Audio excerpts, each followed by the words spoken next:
My child asked me why we tip in America and we don't in other countries. And so I responded by saying, do you want the short answer or the long answer? Because that's usually what I say. And they responded both, because that's usually what they say. So I said, short answer is slavery and the result thereof.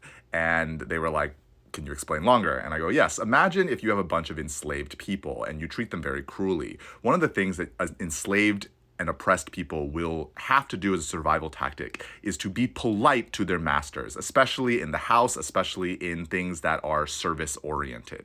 Now imagine you had to free all of those enslaved people, but you didn't really want to free them and you wanted to make sure you maintain the status quo.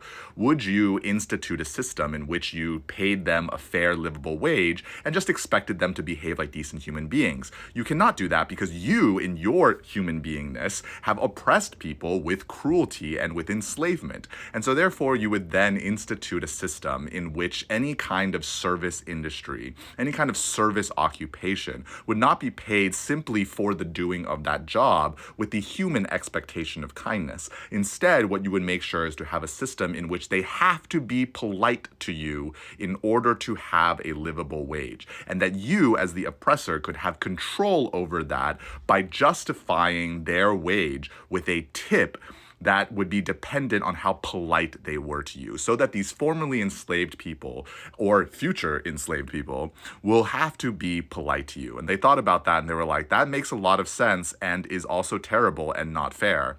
And I said, yes, I think most other countries have figured that out by now and hopefully America will catch up.